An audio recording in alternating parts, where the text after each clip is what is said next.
Hey, pro organizers, it's Melissa.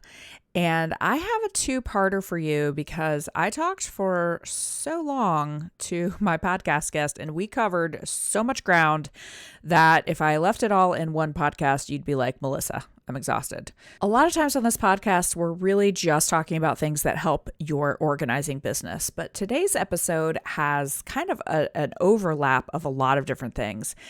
It is something that can help your organizing business. It is something that can help your life as an entrepreneur, and it's something that you can use to help your clients live better lives as well. So it's just a wonderful overlap. I like bringing you something that you're able to implement in your own life and also bring to clients. I think that's really where a lot of the magic in our organizing work happens. And today I have a guest that brings all of these things together in a really great way. We are going to be talking about essentially a thing that is the real game of life. And I'm going to let her explain what that means. But I just want to say one thing before the podcast starts. In today's podcast, we are going to be talking a lot about families and family roles. We are talking about parenting. We are talking about division of labor in a house. We're talking about women's roles in the house.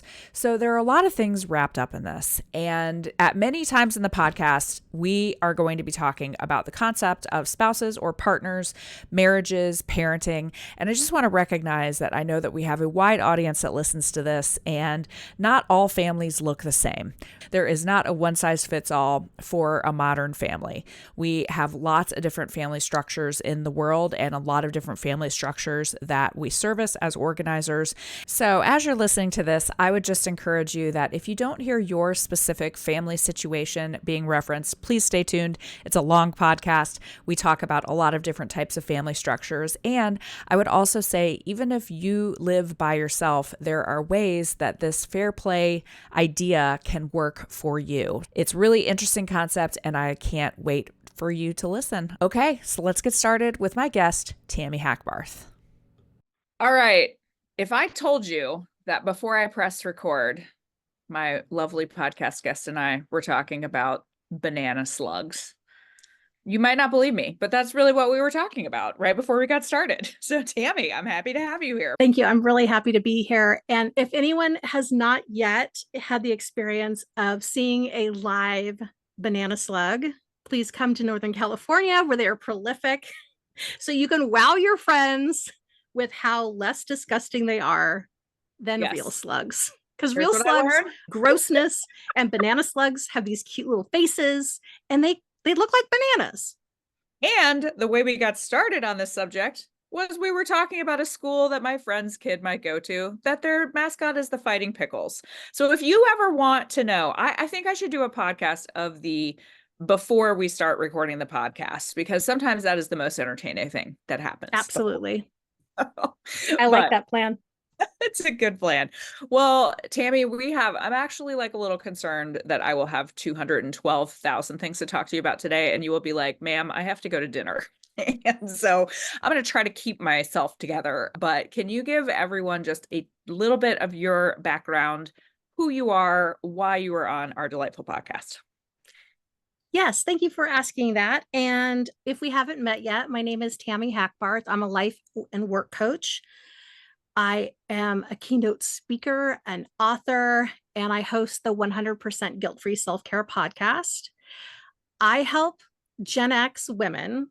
And if you're like, I'm not Gen X, it's okay. Just come to the party.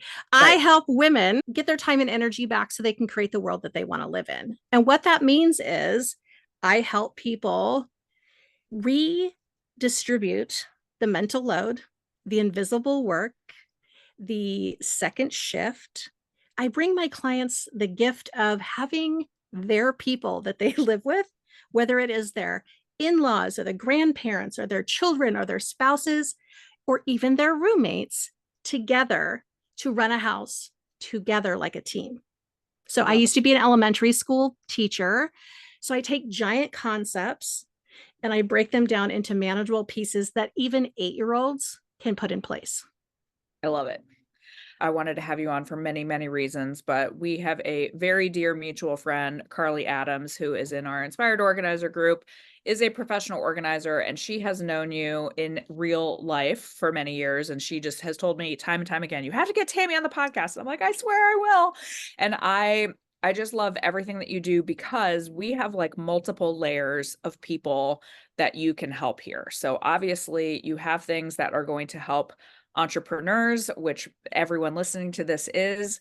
But the more important thing is it's not only going to help you, it is also going to help your clients. All of the professional organizers that listen to this, if you work with anyone who is a mom or a woman with or without children, these topics are relevant. What we want to do is give you some tools and give you tools to help your clients. Lots of things that we're going to get into today. Who is your favorite kind of person to help? I have a very, very soft spot for teachers. I'm married to a teacher. I spent a decade in the classroom. Many of my clients are teachers. I love teachers because they got into their profession usually because they wanted to make the world a better place. And what they found was a lot of dysfunction, a lot of being asked to do things with less than was even possible. And yet they make magic happen with the children every single day. So, one of my favorite things is to work with teachers who want to have a life outside of the classroom and also have the energy and the bandwidth so that they can create change in their work environment, but also so that they have something to give to their kids that they work with every day. Because we've all heard it a million times, we can't give what we don't have. And our energy and our time and our bandwidth and our patience, it's all related to how well that we care for ourselves. Teachers are our gift to the world. And so I spend a lot of time helping them recover from and then stay out of burnout once they have kind of gone off the deep end a little bit, which a lot of teachers do. What I like to do is I like to work with people who want to make the world a better place. Yeah. And I'm like, awesome. Let me help you have the wherewithal to get up and go, wow, a lot of really bad stuff is happening. And yet I have direction. I have hope that things can be different. I have a vision of how I can be part of a solution by what I do in my own home, what I do in my neighborhood, what I do in my city. And it keeps going out and out and out. Yeah. But we can't do that when we're like, oh my God, I'm so tired. Oh my God, I didn't feed myself. Oh my God, my doctor said I should do all these things and I'm not doing them. We have Absolutely. a tremendous number of former teachers that are now professional organizers. So they have had to leave the teaching profession for one reason or another, usually burnout, and now they are still in the helping profession, just in something that's a little different, but lots of former teachers. Yeah, absolutely. I mean, I think a lot of us are just like, we want to help. Yes. And so that sticky part of we can't help when our needs are not being met, because then our needs kind of sneak out and get on everyone else. Yep. So we pour into ourselves so that we don't get our burnout, our agitation, our irritation, all of that on everybody else. When do you feel like the zenith of the burnout crisis hit women? I mean, I feel like we've talked a lot about the pandemic was a very, very challenging single event, but it was long before that. But what have you seen as the progression of burnout and just all of the things that we have on us? God, I love this question. So I may turn into a sociology/history Love it. professor for a moment. So I don't know if you know, if you've ever read the book, The Feminine Mystique. It was published in the 50s. And it was all about the job that you have. And in this case, women's jobs were to keep their homes. The job expands to fill the time that you have. I don't know if you know this. I bet you do. Women could not get their own checking accounts. They could not own homes. They could not do a lot of things that we take for granted back then. For a very long time, like through the 70s. In my lifetime. Yes, correct. Yes. As a Gen Xer, I was like, oh, thanks for the rights to be able to have my own bank account with my own name on it, my own credit card, being able to get a loan without a male cosigner. So when did burnout start? I don't know, the beginning of time. Correct. Right? But interest, I'm like, I say that in jest, but I would say that yes, it did. As we have progressed from the 50s through the 70s, what happened in the 70s? A lot of women went to work. A lot more women went to work because they needed dual income households. Interestingly enough, there used to be commercials like for perfume and stuff. It's like you can bring home the bacon fried up in a pan, never let him forget he's your man, whatever. Anyway, that perfume was really stinky, but what it also said was like you can do it all at work and at home and everywhere else there's places to be done. That's your responsibility. And the messages that men got was you're a provider and you're a protector. Do not let those feelings out because then people will think less of you as a man. So there's all of these messages that we are all swimming around, and we are all really tired because what we could be doing instead is working together to make every part of our lives better by redistributing the domestic labor, the childcare, the homemaking, all of the responsibilities at home and at work so that it's more fair for everyone. Mm-hmm. And fair doesn't necessarily mean equal. Fair means equitable. Tell me the difference there. The difference is equitable. No, let's start with equal. If there are, I'm sitting here, I'm a fair play facilitator. Yeah, we're going to talk about it. Yeah, I'm a fair play facilitator. People don't know about it. And in the fair play method, there are 100 task cards. So if we were going for equality, each player would have exactly the same amount of cards. So if you are a couple that has no children, there's 60 cards for you. So each of you would have 30. If you're a couple that has one child, just one little itty bitty baby, you get an extra 40 cards. Yeah. So in case you're wondering if kids are expensive, yes, a lot with your time and your money and your effort and your bandwidth. So in an equal system, each partner would have 50 cards if you have a child. But what we really want to do is when we start with a fair play deck, say you're a couple that has 1, 2, 3, whatever, however many kids you have, you first want to go through the 100 tasks of adulting, and you want to throw some of those cards away because you've decided as a family, you're like, this is not important to me at this time or ever. Like maybe you, at this time in your life, because you have a newborn, you have decided that family vacations are off the table until your kid can sit up. Or maybe you are done with holiday cards because it's not just going to the drugstore and buying cards. You have to do a photo shoot and a this and a that, right?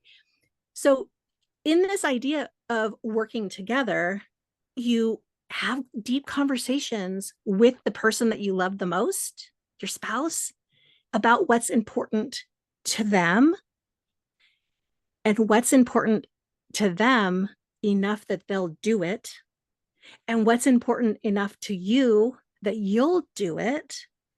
And then you just get rid of everything else. And then you divvy things up. Again, it's probably not going to be 50-50. Equity, on the other hand, is everyone's needs are being met. Some people get more because they have more to give. Some people get less because they need less, right? But it's a really dynamic system when you're looking at equity because you're constantly checking in like, hey, are your needs being met? Are my needs being met? Are their needs being met? And working together to make that happen versus one person by default is holding all the cards, which happens a lot, especially after people have kids. Sure does. Yes. Yeah. And it happens at work Mhm. Two, it happens in your own business. It happens in all kinds of families. So if this is you, you're not alone at all. This idea of how did I get myself here? Before we got married, we had all of these conversations about how we weren't going to fall into traditional gender roles. We were going to work together. And a lot of couples, before they have kids, have a really equitable distribution in their homes. But you add your both of your new favorite roommate called a baby, Yep. and it all goes off the rails. Blows everything 200,000 pieces. It makes Right. it. And sometimes I think you just end up defaulting to, well, this is just how things are now. And you don't actually think about it. You just go, Uh how it is. yes. Well, because also when you're looking around, you're like, huh, my mom did it this way. My grandma did it this way. My neighbor down the street did it this way. Literally every single person I see on the playground is doing it this way. Everyone is legit under the surface, boiling mad about it, but we're still doing it. Yep. Right. So, one of the reasons why I became a fair play facilitator is because after we brought our kid home, my husband and I had already been together for 16 years. We adopted our daughter. My husband took a 4-month paternity leave. It was great. He went back to work and I was like, I hate you. Yeah. What? Where did that come from? I was like, Yep. I am no better equipped to take care of this child than you are. We need to figure this out. And we decided we were going to do something different because we wanted our family to feel different. Well, I will tell you, I see it even in very good, healthy marriages with good people, and Yes. in this conversation, Thank you for bringing that up. No yeah, one is wrong. No one yeah, is the villain in this situation. we don't have any, like, when I just think about just anecdotally, either my own situation or friend situations, we're talking about good spouses. They're good people who do a lot of things. It's still, there is just a lot of inequity, I think, because women just have so much more in their brains. I tried to explain this to my husband one time. I'm like, I just want to give you a download of all the things that are in my brain right now. And he was like, what? And I go, here are the 16,000 things that are in my brain right now. Okay. So, And then, Melissa, but that has a name. The thing that you're talking about is the mental load, correct. right? And so we talk when we go to our spouses and we say, hey, do you want to do holiday cards? Mhm. And they say yes. And then you get together and you're like, let us have a meeting about what holiday cards for our family means. Right. Yes. Right. And it's all brains together. Yeah. All brains together. What does this mean? Why are we doing that? Why is it important? Then we have to do all the planning. Then we do the execution. And then we have this thing called minimum standard of care, which is how will we know this job is done? Because we talked it all the way through. Because we run our households like invisible machines. Yes. But when we go to work, there's systems and processes.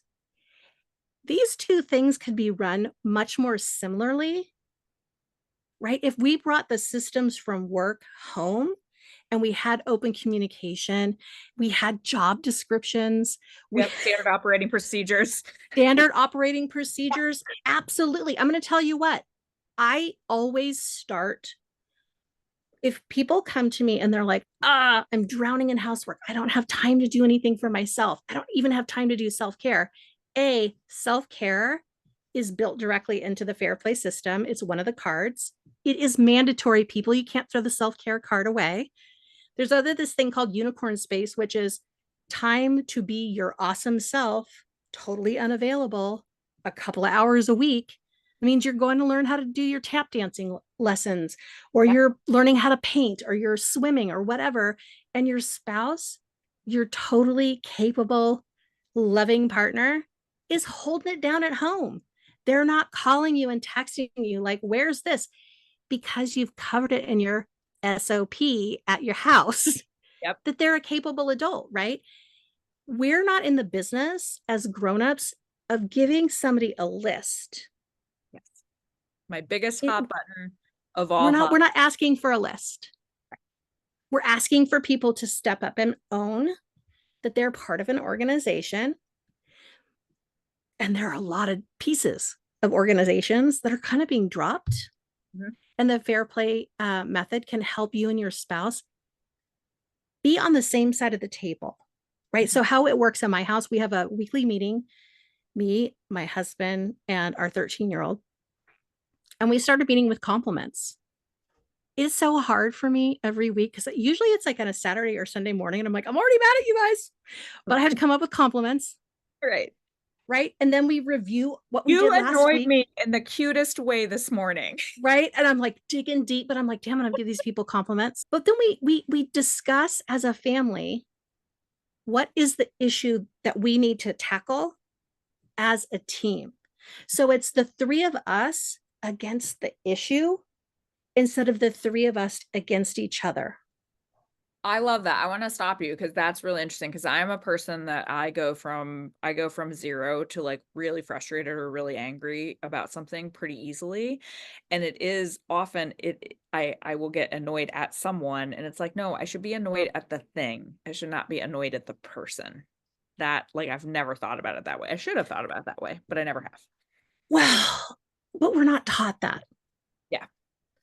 I mean, so much of our personal lives are it's left to this mysterious, like, oh, you should just know that. I'm like, well, I apparently was holding the door open for everyone when they got their adulting handbook. I I don't see it. And recently got diagnosed with ADHD. My daughter has ADHD, and we're like, I'm sorry, sir, you're going to have to explain that a little bit further for us. Sure. So it's this idea of like when you tell your 12-year-old, like, it's the weekend you learn how to clean the bathroom, you don't hand them a bucket and some cleaner and say, go clean the bathroom, because they'll stand there and be like, I don't know what these things do. I don't, what? They're going to do it wrong. Right. Sure. But what if you got together and you talked about the reason we clean the bathroom is X, the reason we do it in this order is Y, these are the tools, these are the steps, this is how you do it. Then at the end of that, they might go, oh, they will 100% complain because they are children.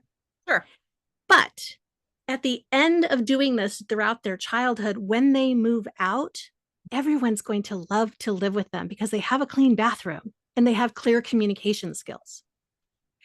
Or I will also give you a hot tip. Sometimes they come up with a better way to do it than you do. And you go, man, that's great. Keep doing that. Every once What in a while. I used to be a Okay. fourth grade teacher. Okay. I taught third and fourth grade. My first year of teaching, very tiny little kid. His name is Alan Martinez. He came to talk to me and he said, and I quote, "You are the laziest grown up I have ever met in my life." And I was like, I'm going to sit down for this.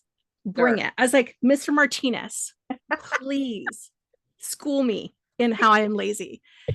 He's like, you don't do anything around here. And I held up my keys. I was like, I open the door. He's like, that's all you do. You don't grade the papers. You don't take attendance.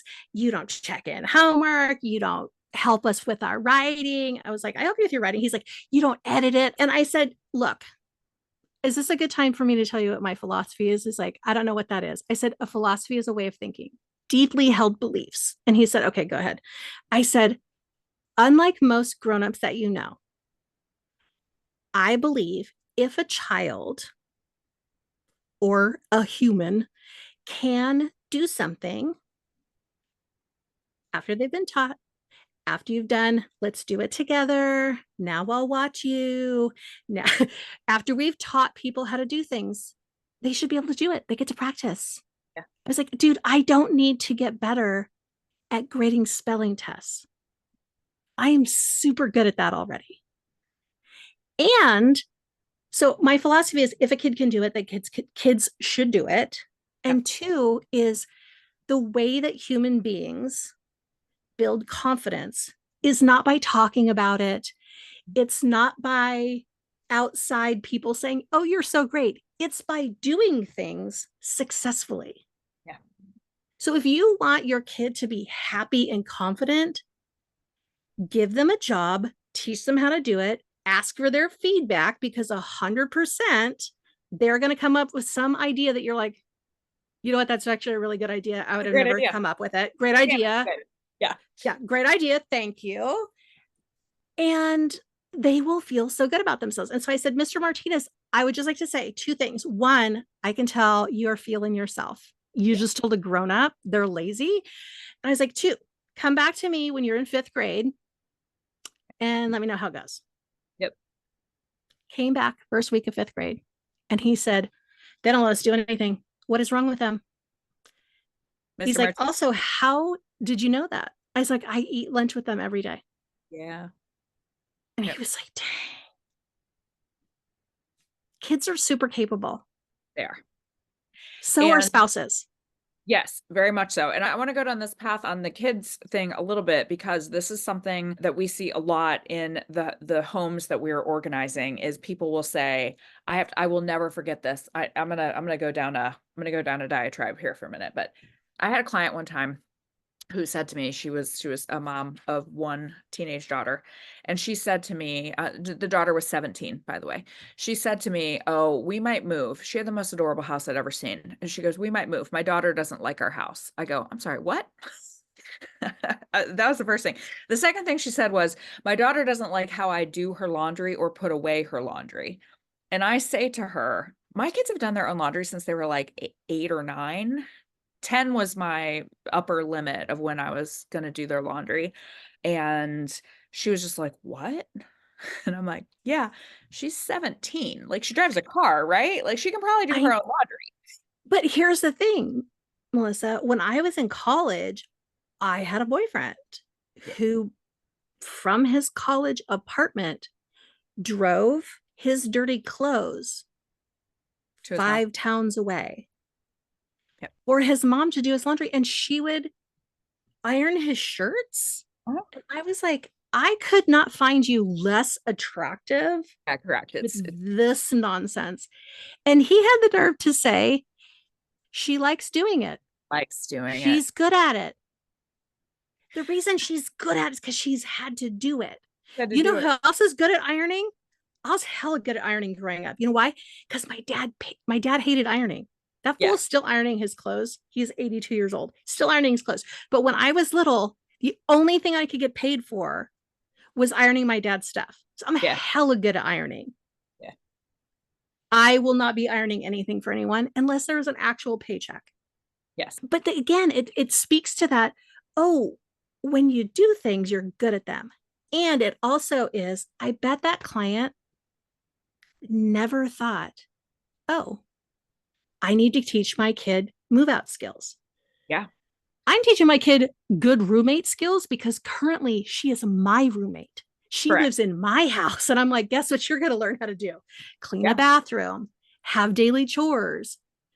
If you come to my house, you'll be like, where's the spoon? I'm like, go to the drawer by your knees. Mhm. Why?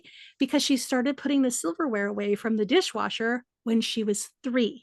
Oh, yeah. Because she was very enthusiastic. And I was like, honey, let me move this silverware down to where you can get in that drawer. Right. Yeah. But a lot of people And don't know that's an option.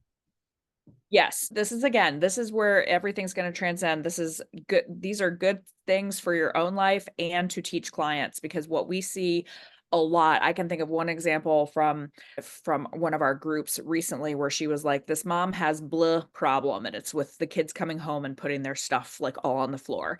And I was like, how old are the kids? And she gave me the range of ages, and there was a baby. Okay, we're gonna let the baby get a free pass. But I was like, 3 and up. Marie Kondo will tell you, age 3 and up, they can figure this out. Like I said, and the mom was shutting down every idea. And I was like, the mom is actually the problem here. I know we can't call her a problem, but the mom is creating her own problem. She's mad the kids won't put the things away, but you're giving her options for the kids to do that, and she's telling you why it won't work. It's not going to work because she's not going to implement those things. That's Okay. Interestingly enough, recently a friend said on Facebook, is there a right way to load the dishwasher? Oh, Right. yeah. And everybody again immediately was like, you bet your ass there is. There right? is, but I would there argue is. the best way to do it is just so it gets done. Ding, ding, ding. So everybody was like, yes, yes, yes, yes. And I said, only if you want that job for the rest of your life. And Absolutely. she has 4 kids and a very capable spouse. And her answer to me was, damn it, you're right. You're right. I was like, dude, we cannot micromanage our people. Yep. We can have a minimum standard of care, which is that the dishes are clean. I'm going to say by any means necessary, that I didn't have to do it. I didn't have to talk about it. I didn't have to stand over everyone, because you can either be right or you can be free. But I think that's one of the biggest problems that I see just in general, again, either in my personal life with friends or with clients, is, well, I don't want to do it. I don't want to be in charge of it, but I'm also going to tell you exactly how it has to be done step by step. And I'm going to criticize you when you do it. And like there's a little bit of that letting go process. There's a lot of bit of letting go. And I get why people hang on to it, because I used to say this to my husband. I hope my in-laws aren't listening. Yeah. They're not gonna.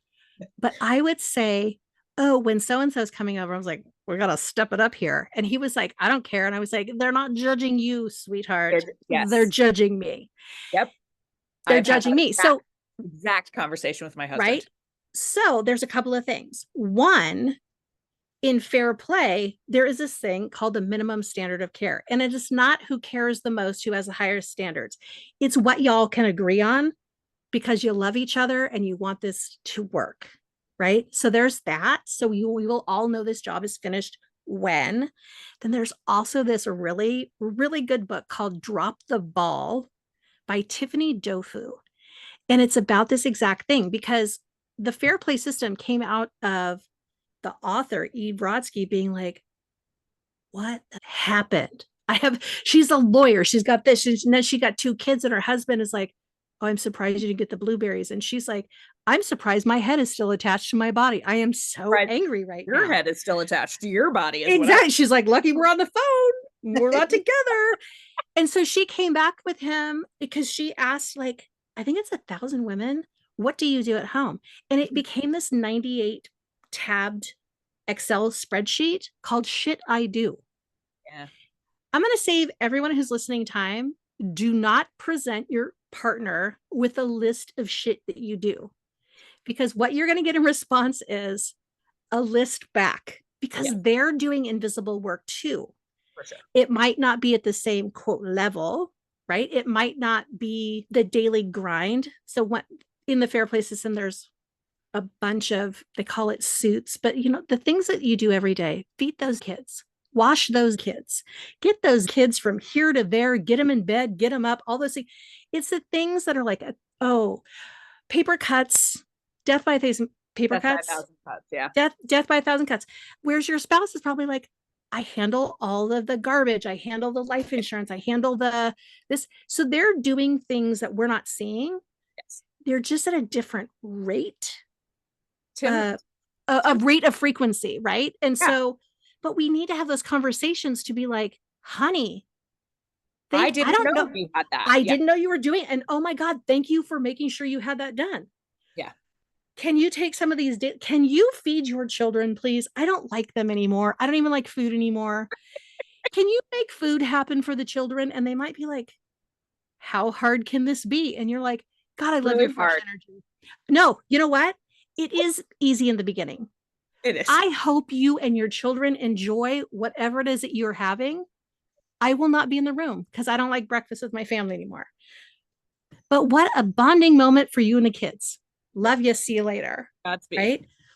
Right? Have you seen those reels? I'm sure you have, where it's there's a sound effect that is just basically like, I did not know that I was going to have to think about food like 3 times a day, every day for the rest of my life. Like being an adult is just constantly like, what is the next meal going to be, and how do I have to make it, and how does it get put together? I'm explaining it poorly, but I love it. No, I mean, I think, well, 2 things. I think that's what broke a lot of people during the pandemic. They're like, if these people ask about food one more time, I'm just going to bury them myself.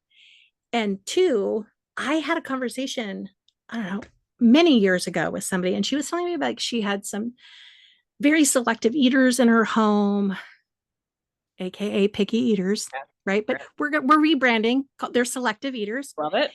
And we were having this conversation, and I said, "Well, what do you like to eat? What do you like to feed yourself?" And she looked at me like I had three heads, and she was like, "What?" And I was like, "Oh, I got to tell you a secret, hun." And she's like, "What?" I'm like, "Every week for the rest of your life, you're going to make at least 21 food decisions plus snacks just for yourself, let alone the people that you cannot please, called children with food." I was like, "How about we start with mama? Feed the mama 21 times, get her a snacky every once in a while. And then when you're faced with the people who won't eat, you want to maybe have compassion rather than actual mom rage at them because you are at least fed." This is one of those things where that oxygen mask on Yeah. first thing Yep. really matters is food, because let's be real, a lot of us get hangry. Yes. And I mean, that's kind of a kid's job, is to be like, "Yeah, I can control very few things in my brain because I'm a little kid. What I eat is one of them." Yeah. But yeah, newsflash, everyone, 21 times a week at minimum until you are dead. And Yes. it sucks. So much. I actually, just as you were saying that though, I was thinking about like, there is the selective eater or the picky eater, and then there was a client I had who had the most nightmarish situation I've ever heard of, and they were all food allergies. So one kid had a dairy allergy, one kid had a tree nut allergy, one kid had a peanut but not tree nut allergy. She was diabetic. One of them was a vegetarian. Like it was seriously, like I was so stressed just talking to her, and I'm like, that those are things that she really can't control. It's not just the kid won't eat the chicken nuggets, it's the kid might die if they have the chicken nuggets, right? And so it's that those things are just out of your control, and they're so hard to deal with. Absolutely. As a shellfish allergic, dairy allergic person, Yeah. yes. But you know what I decided a few years ago was, and my husband is what it's a flexitarian, which is Okay. he's a vegetarian that eats meat once or twice a month, maybe. Okay. What I decided was I'm going to make things for me. And if the people in my home would like to eat those things, cool. Yeah. If they don't, they can put other ingredients together to make something for themselves. And that's just one aspect, right? It's like you have breakfast, you got lunch, you got dinner, you got snacks, you got weekends, you got weekdays. And guess what? Other people besides the person who's doing it right now could be in charge of that. And you're Yes. like, "But what if my spouse travels?" Yeah, if your spouse travels, maybe they order your groceries from the Target app from the other city that they're in, and you pick it up. Maybe they read bedtime stories over FaceTime so that you get a little alone time at bedtime. But these are the things that we can work. So once you have that list of like, "Oh, we're missing some things in the adulting category." Yeah. Once you've decided what you're adulting together with your person, this is the part where you're like, "Hey, babe, you're away a lot and your people love you and miss you. How are we going to make this happen? You love and miss your kids. How are you going to make it happen?" Right. And it's setting each other up for success. And it's having the conversation, because that's the other thing that I Oh, see a lot girl, is, it's not one conversation. yeah, sorry. It's not one conversation. It's like a lifetime of conversations. Fully agree with you. I think what I meant more is just like, I know so many people, again, friends, Romans, countrymen, clients, who just never have the conversation. They're just super resentful and just super seethingly angry under the surface all the time.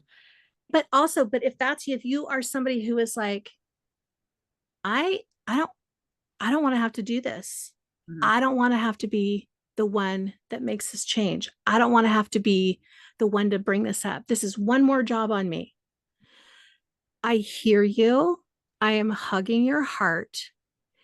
And this is one of those, it's going to hurt in the short term, but in the long run, you're going to be like high fiving yourself in 5 years when your own children can say, "You are the laziest grown up I've ever met. You don't do anything around here, woman." Right. But it's a very long game. And yeah, when you get in that resentful, angry place because you're like, "Why does nobody see this. Yeah. Two things is literally called invisible labor. No one can see it. Also, women have been fed this line that they're better at multitasking. The Right. answer is that is a big fat lie. We Yeah. no, you're really good. Scientifically not true, right? Yeah. No, it's literally not true because brains don't work that way. What you're doing is you're really good at switching from one thing back and forth. P.S. That's why you're so tired because you've been flipping your brain between projects all the time. Well, Yeah, this like mental load, invisible work is exhausting. And no, people don't see it. The other reason people don't see it is because you've already done it.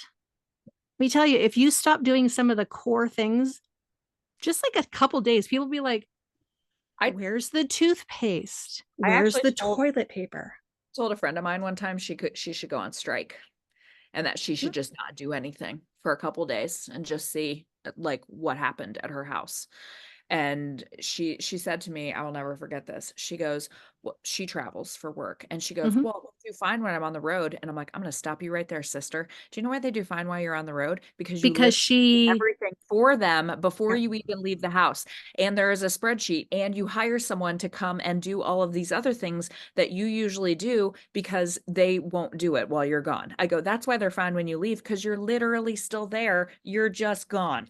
But your face is not complaining at them in person. Right, exactly. I will say, like, it is, I just want to reassure people. It's a leap of faith because you're like, my person doesn't want to have this conversation because let's be real, it benefits them. Sure.